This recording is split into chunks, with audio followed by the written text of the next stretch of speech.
bit different presentation. Normally my Founders Day, I'm really working on Asa and Ambrose Call.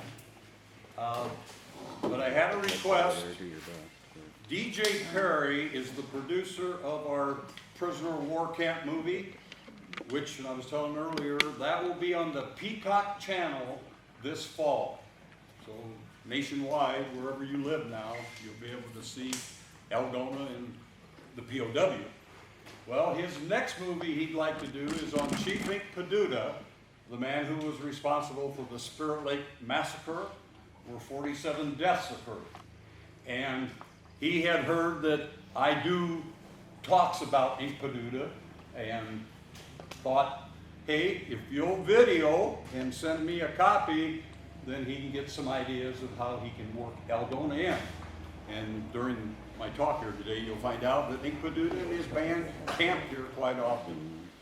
Okay, I do want to thank Don Teets and the entire foundation board who's hosting us today. The committee that worked a lot, Donna there and Chris, they kind of did a lot of behind the scenes work to kind of make this known, so thank you. And then my granddaughter, who is in the Colorado Film School, the lady behind the camera.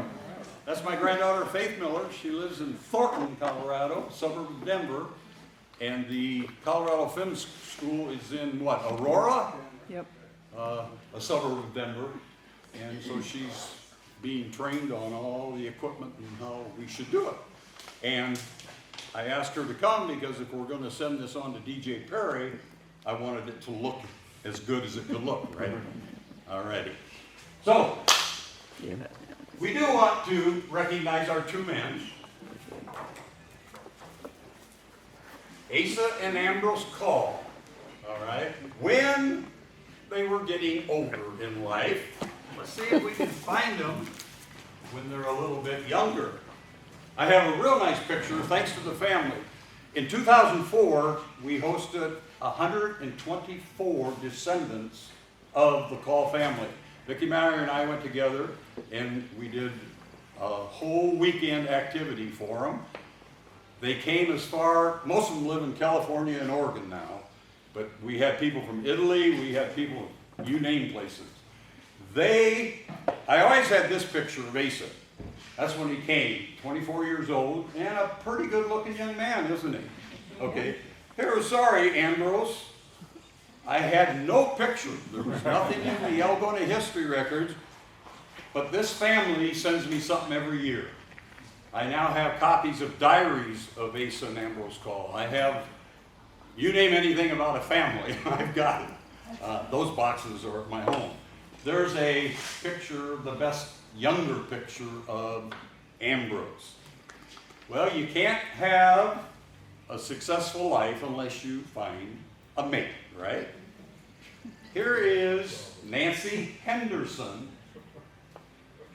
This is her wedding picture at age 16.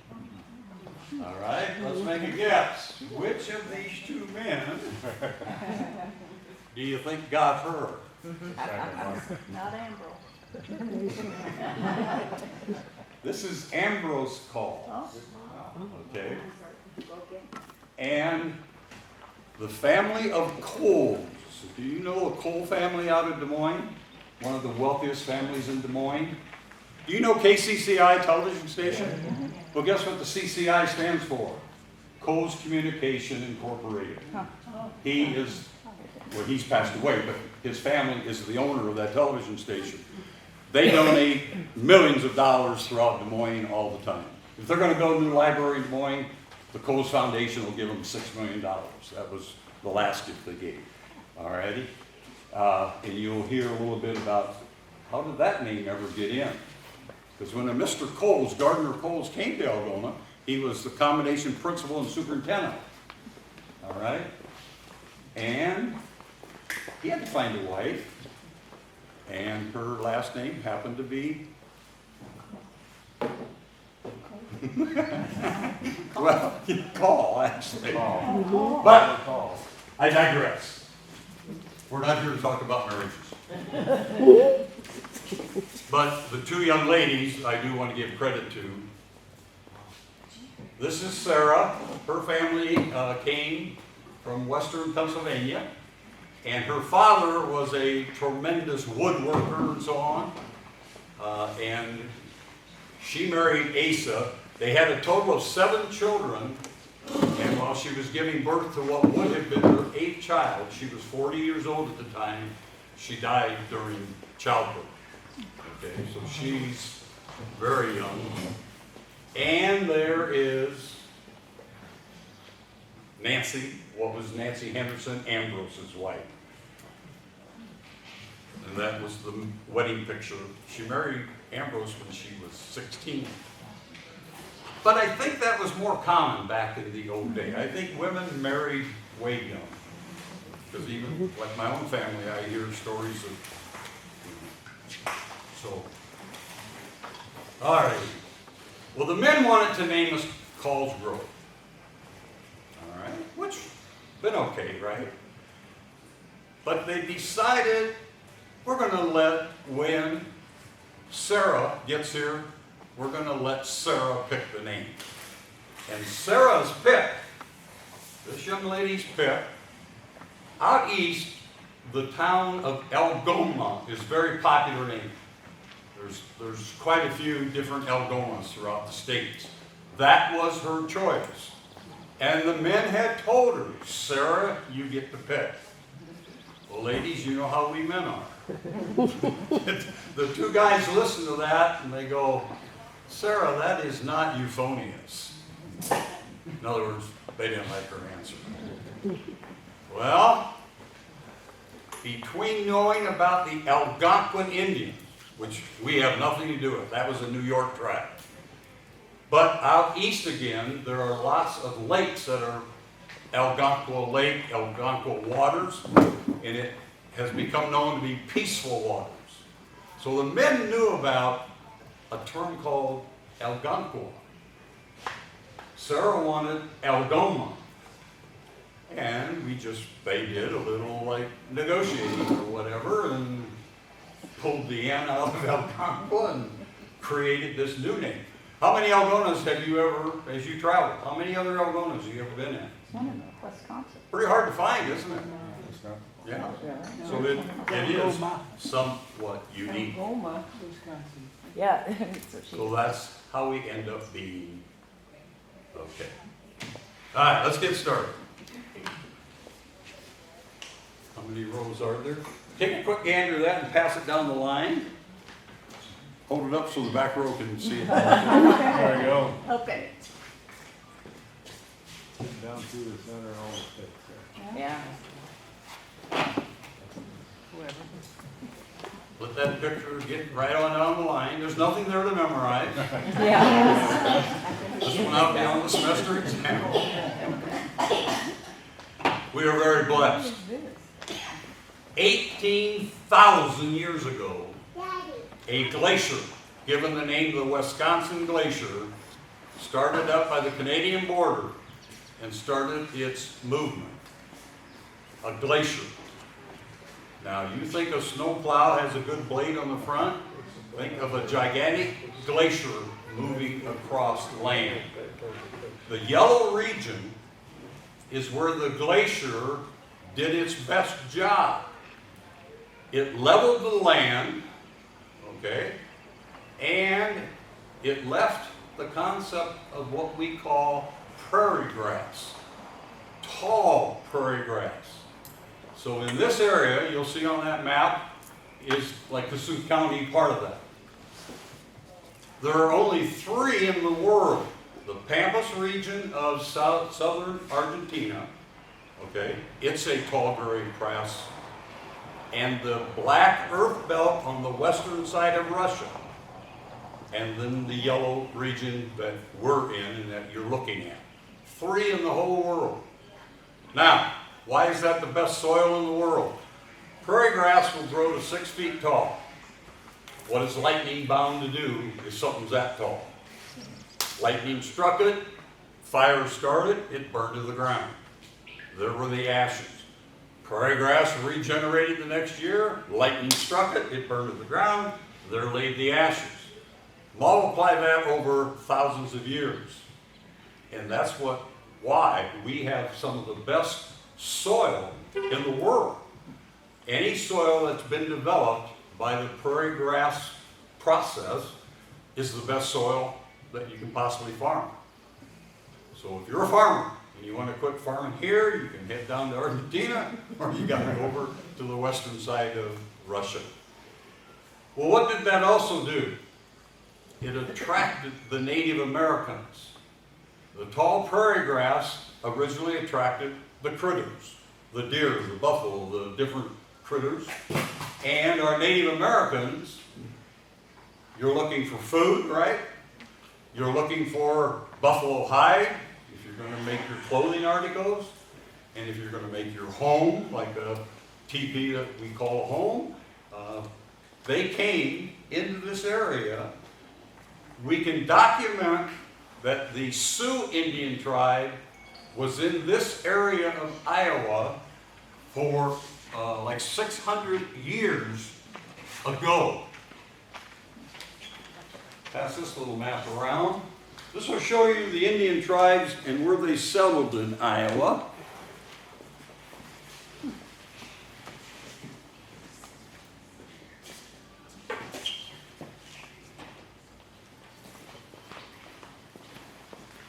The Winnebago tribe that you'll see in the map, they came out of Wisconsin and moved into the northeast corner.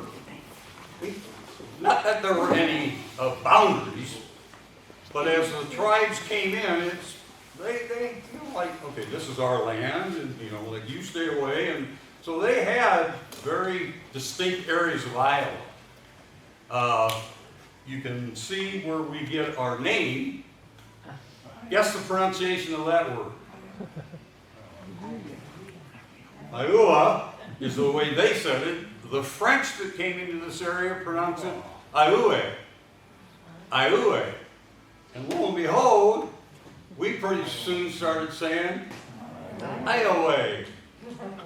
And some people still think they live in Iowa. They don't say Iowa, they say Iowa.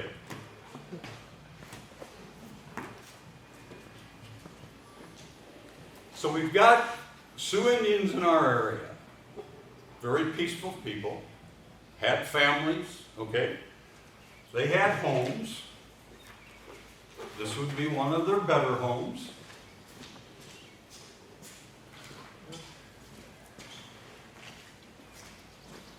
So let me show you a picture from Eldona, Iowa, in what you might not know, you younger kids are so spoiled, you won't think this is a nice home.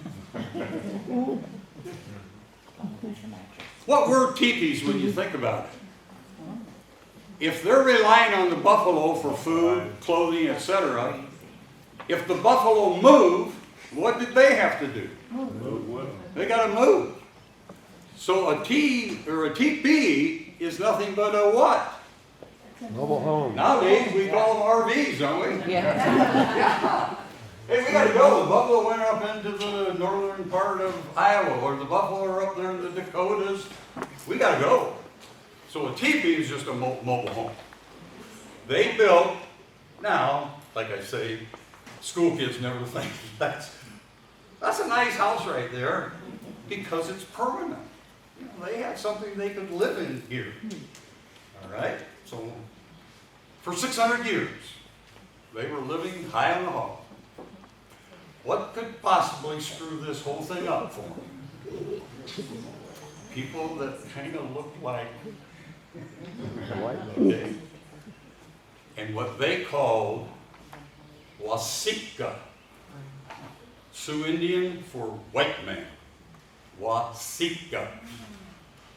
And originally, in a singular form, they didn't mind us. The trouble was, especially when our federal government said, hey, if you go out west, you can claim 160 acres free. So all of a sudden, instead of Wasika singular, Wasika ota, many white men, many men. And Now we start a story. Who was here for 600 years? The Sioux. We come in, because our federal government told us we can claim 160 acres. Wouldn't you? Hey, if you could get 160 acres right now, would you claim it? At the price of land right now, I'd be claiming as many acres as I could. Oh, Awasika Ota.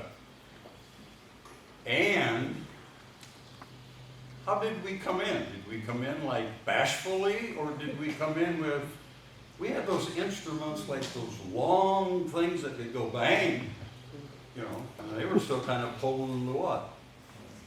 Now, who's eventually going to win that fight? You got a thing that goes bang, and I got something that I got to draw it back and let it go. I might hurt you for the first 5 minutes, but in the long run, who's going to win that battle? Yeah. And in their language, the Wasika Ota wanted us to pakachi, to leave. We came in. We didn't care that they'd been here 600 years, because we're going to claim the land. And told them to pakachi. And things really got bad when we started building railroads. Okay? The big railroad people, what would herds of buffalo do to railroad tracks? Be a friend or an enemy? A big enemy. So you could pay, or you could make money by killing buffalo for the railroad. They'd pay you so much a head for every buffalo you killed. And that way we eliminate buffalo, and the railroads could do their thing, right? Well, what are we doing to the Sioux Indians' food supply? What are we doing in general? We're taking their land, we're killing their food source, and they keep being told to pakachi. And we were going to give them these little spots called what? Reservations. Okay. Currently, there's a little over 200,000 of them on reservations, the Sioux Indian. 200,000 are still alive in this era. Oh, you've heard this? Seen the movie Dances with Words? Okay. Tonka, the last part, just means big. Tonka. In fact, is there a toy company maybe anymore? I don't know. You ever heard of Tonka toys? Big. Tai is the Sioux Indian word for cow, but not the kind of cow like moo moo, let's milk that cow. That was their idea of the buffalo. So Tonka, when they were teaching Kevin Costner how to say it in Dances with Wolves, Tonka. Okay. You know, that's one of the movies, like when one of the channel reruns it. If I start watching it, I watch it again. The other one is Shawshank Redemption. Anytime that comes on. Okay, let's close out a little bit before I go to Chief Ink Peduta. See that body of water that when you're going out to Call State Park, you go over the bridge? The Sioux call it Mowing Onaya. Onaya is river in Sioux Indian. Mowing, as they canoed this river, especially as they got downstream a bit, what's southern Iowa like compared to northern Iowa? You know, you can drive out here and it's as flat as this board right here, but do we get into this, okay? Mowing is their word for mounds. River of the mounds, okay? That's how that was named. In fact, if you go up to the courthouse and go into the county's supervisor's area, there's an old map that this word is still on there. The first white people that come to explore were French. So we want to say River of the Mounds, but if I'm a Frenchman, I want to say it in my language. La Rivière de Mont. River of the what? The mounds. La Rivière de Mont. Well, I'm not French. My ancestor said, well, let's just say that in plain English. La Rivière, the river of what? The mounds. That's how we got that name. Okay. Now, Chief Ink Peduta. He was a younger brother, and they had a ranking system, and if you want to move up to be the head coach, you got to go up the ladder. Before you're the head coach or you're the assistant coach. Well, Ink Peduta is the older brother, or excuse me, Ink Peduta is the younger brother of a guy named Saidu Menadota. Older brother, Saidu Menadota. Younger brother, Ink Peduta. This guy's the chief of this area, and this guy's waiting his turn, right? A lot of white men wanted to deal with the Sioux Indian to make money off of them. And one of those white men that come into the area, he lived originally down on the Boone River by Webster City, was a guy by the name of Henry Lott. You might have heard the last name because over by Whittemore, what used to be the golf course, you have to hit over what creek? Lott's Creek over there on the golf course, and it goes on down toward the Humboldt area, Lott's Creek. Well, Henry Lott was a peddler. He would sell you booze, he'd sell you food, he'd sell you anything. He'd sell you shirt on his back if he'd make money. And he got along with the Indians because he was selling that firewater stuff that is still popular at our street dances. And life is good. So he created a cabin on the Boone River down by the Webster City area. That's where he lived with his wife and children. Well, as time passed, we believe it was 5 young braves. Who you get young braves doing this? I imagine by midnight last night, downtown Algona, well, there's some young braves going, woo! You drink enough, you're going to do that, right? Well, they came in to Henry Lott's cabin, and being kind of inebriated, they got ornery. It scared the whole family. Well, it got worse. A 12-year-old son, and this is in the wintertime, the 12-year-old son bolts the door and starts running. You know, like a scared child would do, right? Well, they also started pestering Mrs. Lott. And to speed the story up, Mrs. Lott died later from her whatever abuse they put on her that day. But the one that got to Henry, the 12-year-old boy that ran, they found his body later in the snow, and he died of exposure. If you're Henry Lott, you don't care if they were teenage braves or what. They were just, excuse my language, damn Indians. And what is the R word that came on his mind? Revenge. Revenge. I've got to do something to make up for the loss of my part of my family.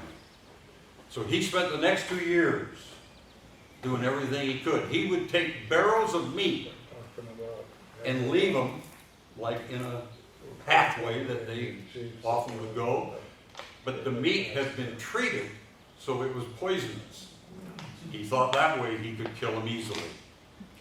Well, then, right down here by Livermore, Iowa, Ink Peduta, the big chief, some of his family and some of his warriors are at a campsite. Well, remember now, Henry Lott was selling stuff to him. So he wasn't this white man that they knew as a killer. He was the peddler of goods. So he was allowed into the camp. Well, because of the revenge word on his mind, he got a hold of an axe and proceeded to not only axe Chief Saidu Menadota, he killed 3 of the family members of Saidu Menadota. I am getting my revenge, was his thought. Okay, who's the younger brother of Saidu Menadota? Ink Peduta.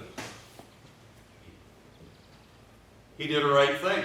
He took the body of his dead brother and took it to Fort Dodge, to the county attorney's office. Asked for justice. Guess what his justice was? The very next day, on a post in front of the county attorney's office, is a severed head of Sidhu Peduta, pounded onto a post. Remember that R word that we talked about earlier? Now you're the younger brother who moved up to being the chief. Peduta now moves up and is the chief of the Sioux tribe of this area. He's now seeking revenge. On who? Henry Lott specifically, but all of you Wasika Otas. And his first damage was done in southern Minnesota. Kind of went on a warpath up there, and there were deaths there. Well, the big one that we all know about from our school days, in Spirit Lake, Iowa, how many were killed there by the Peduta tribe? 47. 47. Now, I'm not trying to apologize for him, because that's being a savage. But, after what his brother and what they did at Fort Dodge with his brother's head, can you see a little bit of why maybe, doesn't make it right. But I just want you to know that, yes, he's a savage, but were there some legitimate reasons that he kind of turned the way he did? Well, he never got caught, never got arrested by anybody after the Spirit Lake Massacre. In fact, as years went by, he headed out west and joined up with Sitting Bull, and he was a part of the Little Bighorn, but Sitting Bull was he was the guy that led the Little Bighorn Massacre. Peduta was a part of that incident, and decided after the Little Bighorn incident, he better head to Canada. So Peduta headed to Canada and spent the rest of his life there. Now, this is a sad picture of him, but it's the only picture of him. What you're about to see is Chief Peduta, and it's the only picture in the world that exists of him.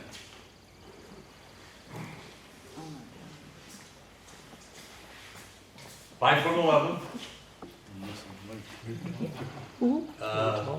Kind of has an orn when you see his face. It just looks ornery, like.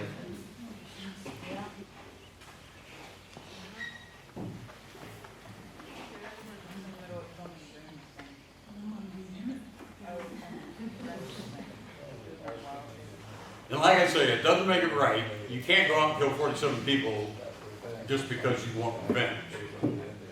But can you maybe see that there's a little bit of a motive, not a motive, but a reason, I guess, for it. Okay? Now, I've got some golf winnings that I want to spend. When you take money off your friends, it's just fun. Yeah. Even though it's only, you can only win one. Okay? Raise your hand if you can answer this question, and I will pay you $1 for the correct answer.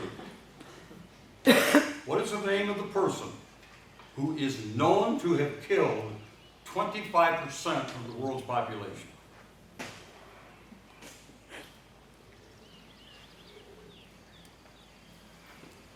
Boys, you can answer.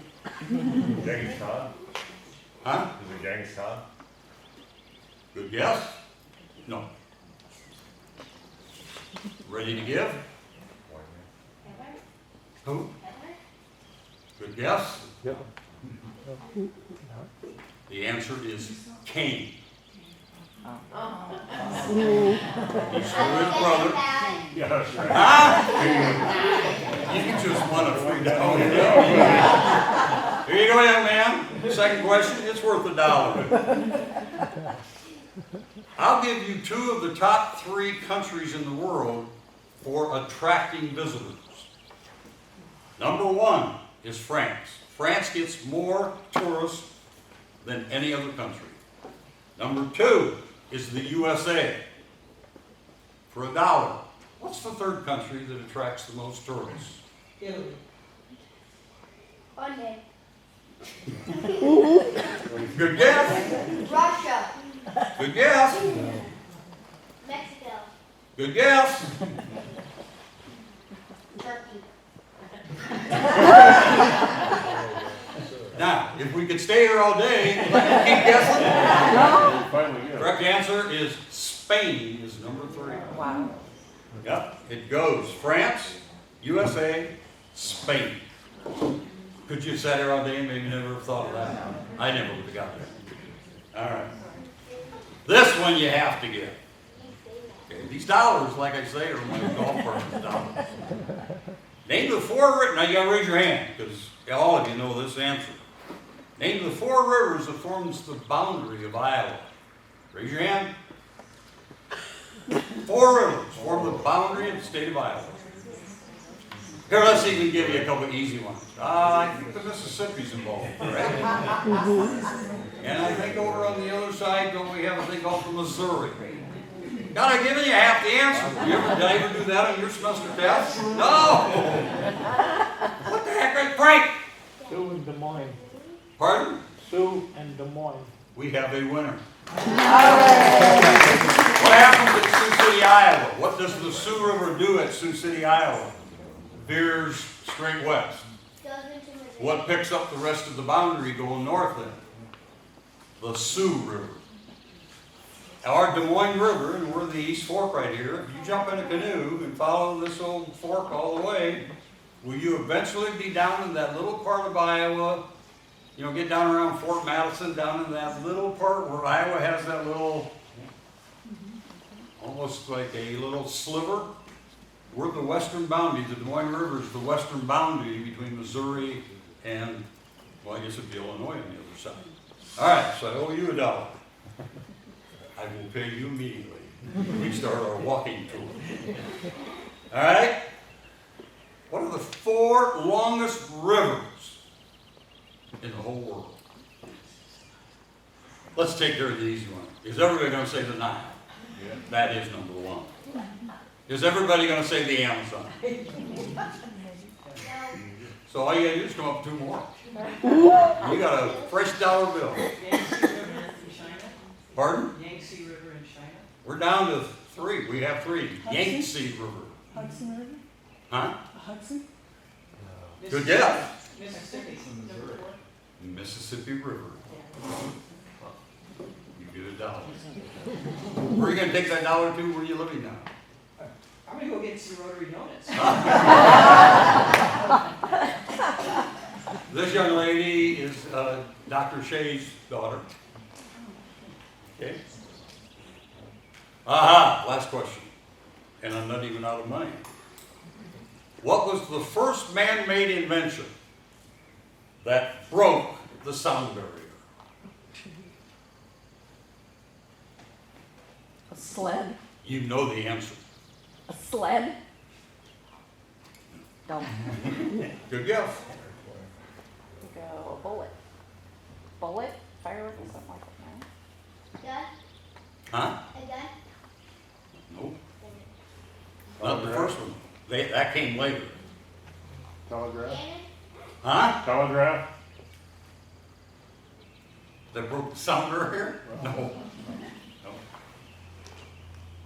A thing called the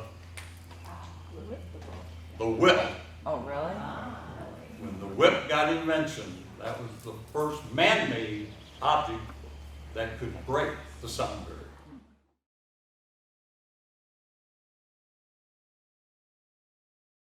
Unspe, Sioux Indian for what?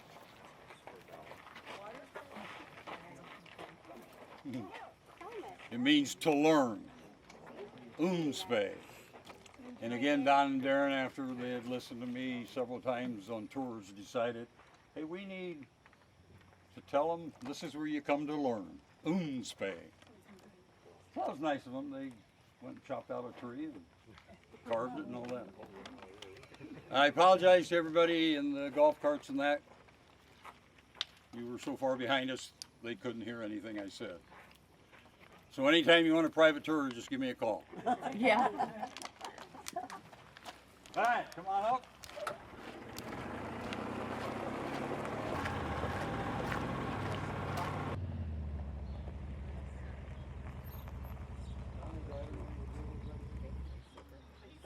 It's Conley Nelson.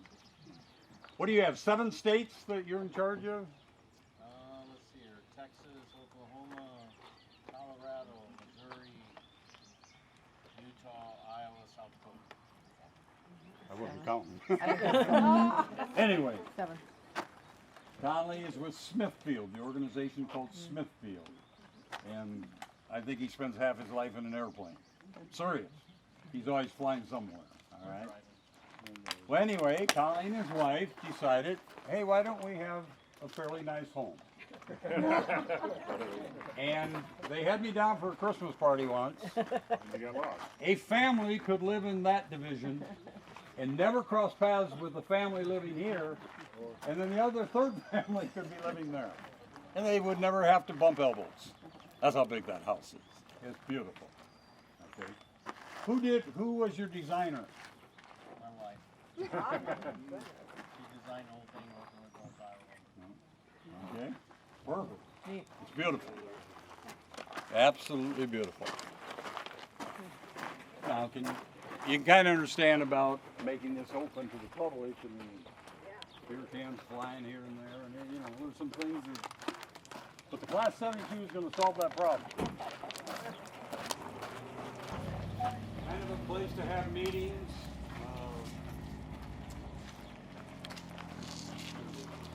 What's down? Conley's guest house. That's his guest house now? Oh, so like when the children and that come back? Uh-huh. Well, originally we did meetings and stuff in there, but I just found out. Conley has a family and so they get to stay in the cabin home. Okay? The gentleman here in the XP, that's Don Teets, the owner of the property. Longtime developer, business developer, and does a lot now for the youth by allowing youth to come down here and all that. That's good. Kind of looks like some homemade tables. Nice little area to just, I know why you need steel out of it. well, and a lot of times if it was a hot sunny day, my tours I'd pull in here and everybody sit down, get some breath, and get in the shade, okay? Yeah, we did. Wave to the crowd, Don. Welcome. Thank you. Welcome to the Wildhaven campus. You got a good presenter of history here. Yes, he is. Thank you. My brother has a granddaughter and a grandson and We're out here, of course there was nothing. Don and Darren, the next year I arrived, and where this wooden thing is, sat, they had ordered it from Georgia. It was a 18-foot tall canvas teepee, and they had erected it right here. And we bring school kids here, all the biology classes from Bishop Garrigan and Algona High. They come out here and spend a whole day. They different segments going on. They test things out of the water. They have me do a thing, and it's a whole day out here. Well, then the Billy Woolley from our conservation, she now brings kids, and the YMCA is now bringing young kids out here, and you know, we try to teach them a little bit and help them and so on.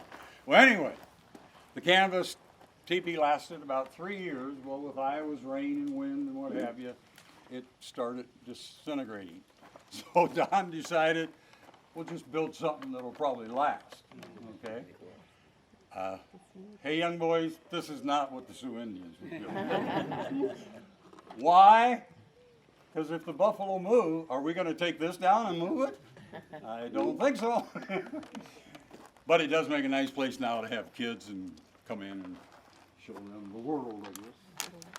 Come on in, everybody. Let's see what she's talking about. With the smoke coming out the top, too. Really?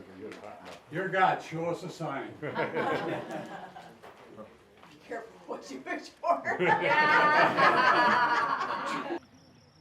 Vehicles go to the front of the line. Here lies a clue as to what the hometown of Don Peaks is. It's from the glaciers. You know about, did you tell them about the rock? I'm having them guess things. Looks like granite.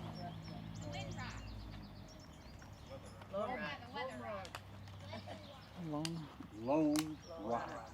There's a little town up north here, just what, 15 miles or so? Lone Rock.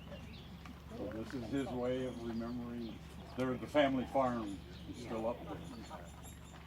I grew up in Lone Rock. Hey!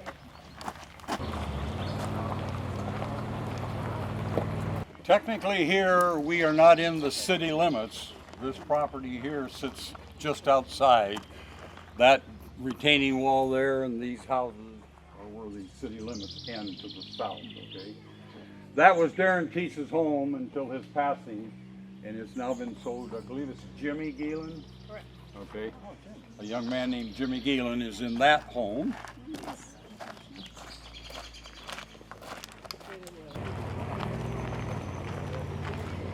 The couple that own this home are lucky to be alive.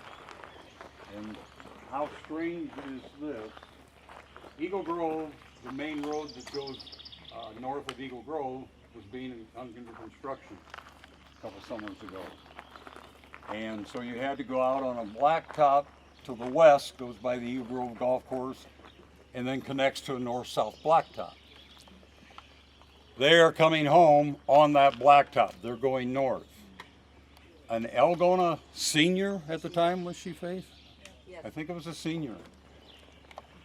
Is coming on the road going west and missed the stop sign and plowed into, this is Paul and Susan Doster, a lawyer in town, longtime city attorney.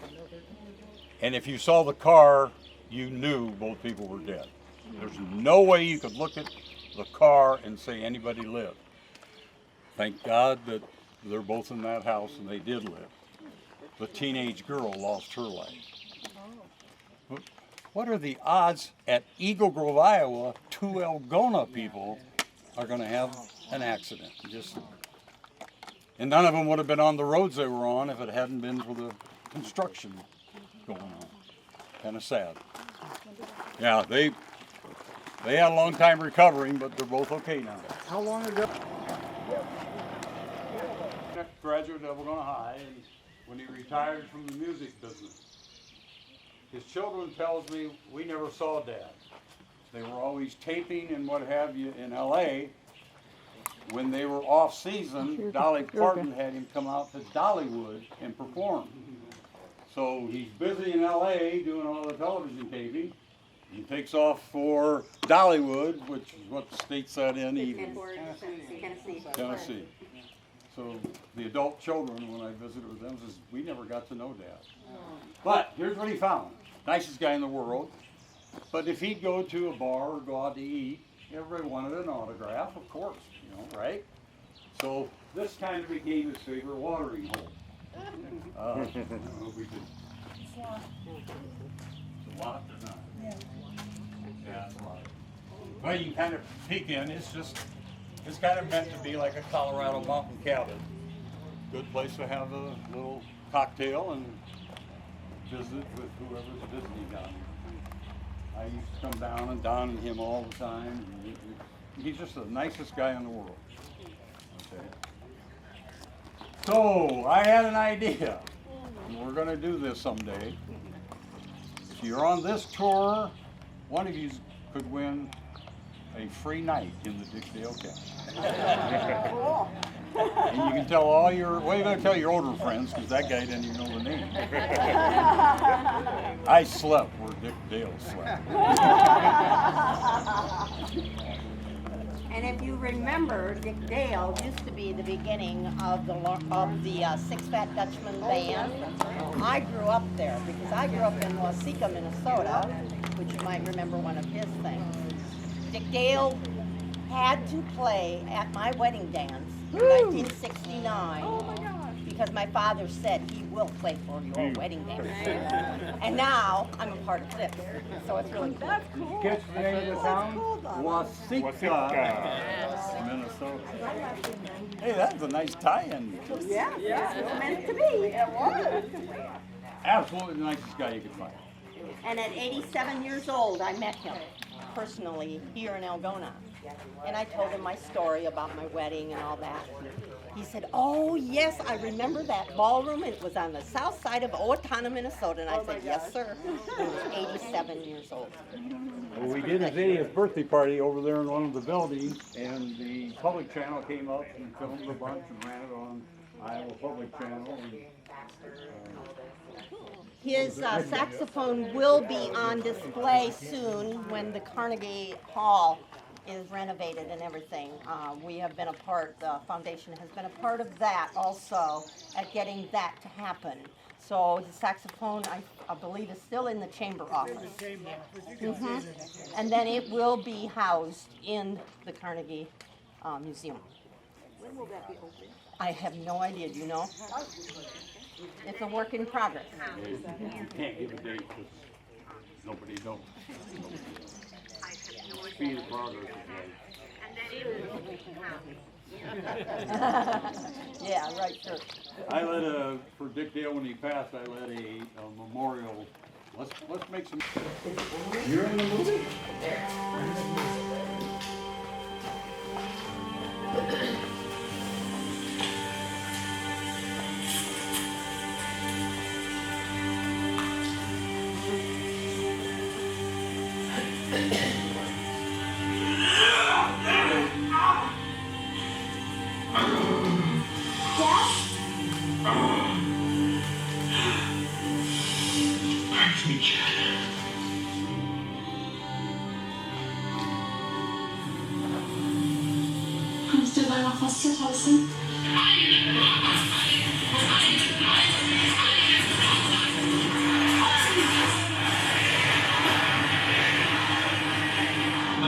Welcome to America.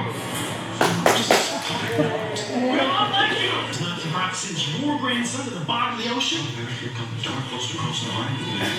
Watch what happens the first time something happens to our families. You actually decided on your own? Clara, please. I'm down on those tickets. I'm German boys because we need the help. I've been a married here. I'm not a traitor.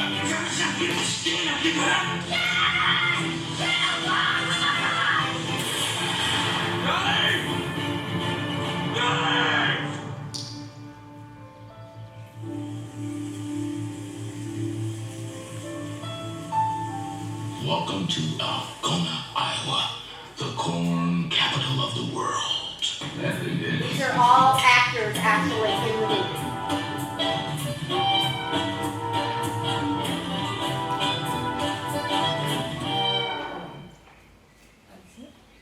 There's more.